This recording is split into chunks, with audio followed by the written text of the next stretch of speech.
the very beginning of the fight, we can easily identify both tigers are male tigers, with one of the tigers being identified as Hobby, who is arguably the most mischievous and most dominant tiger in Everland.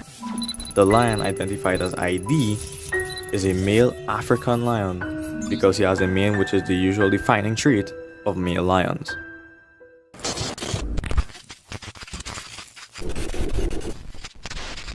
I think by now we all know the misconceptions by now. I mean, that's what the video is all about. But if you somehow still don't know, it's essentially this whole illusion that the tiger knocked the lion back 3 meters or just knocking him down in general. I'm going to keep this very short and sweet.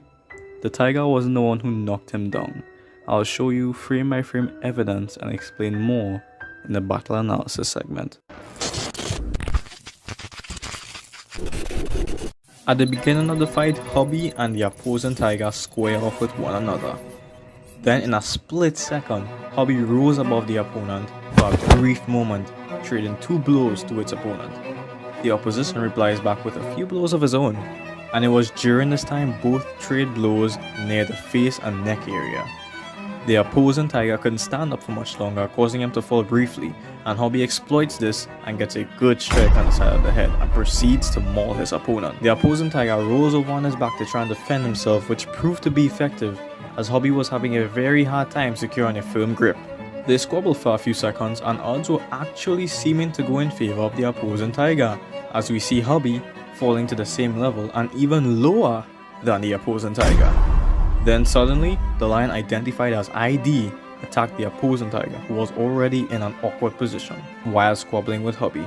Surprisingly, Hobby attacked ID from behind.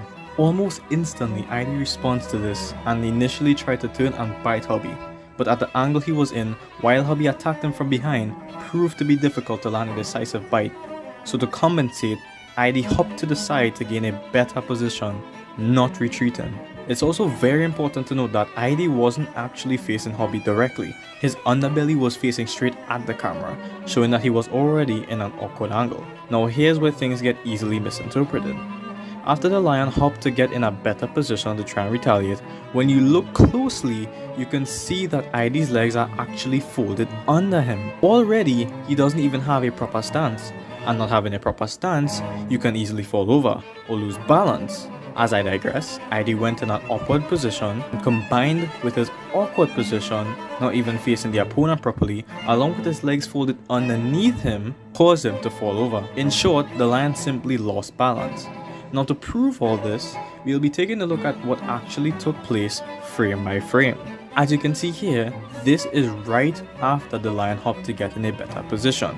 After that, you can literally see the lion twist his whole body and his legs get implanted underneath him even more. He proceeds to lean his body backwards. Also note, the tiger didn't even raise his paw yet. This already proves he was falling back, but I'll keep going to fully ensure he was already falling.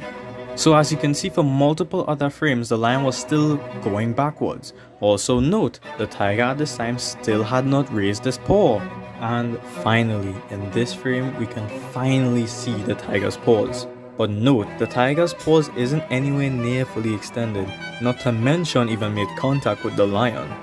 That's evidently clear because in the next frame you can still see the tiger's paws extending outwards to try and make contact and towards the rest of the frames. Which begs the question, did the tiger even make contact with the lion? Because usually when you strike, or in this case, swipe at a solid object, logically you'd stop. But in this case you can literally see the tiger is literally trying to reach the lion, trying to strike it.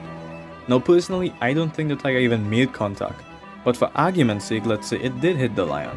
It wouldn't make much of a difference because I've already proved that the lion was already falling before the tiger even had time to throw a paw swipe. The only thing the tiger did here was essentially add slightly extra force, making the lion go a slightly extra distance, assuming it made contact.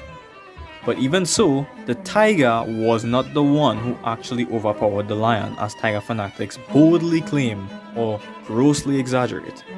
The lion simply lost balance. So this really proves that this was exaggerated, and this also debunks and exposes all the tiger fanatic claims that exaggerate this one video that quote unquote proves tigers are much more superior to lions or are much stronger than lions. That isn't the case. The lion was already falling in this case. But at the same time, I still don't blame tiger fans for believing this because it looks so coincidental. It all happened in such a way that it looked believable, but it just looked as though that the tiger was the one who effortlessly overpowered the lion, when I clearly showed today that this wasn't the case. So this was basically another illusion that overestimates and grossly exaggerates a tiger's power. It's just mere coincidence. Either way, I hope you guys enjoyed this video. Leave a like, comment and subscribe, and if you want more content like this, you know what to do.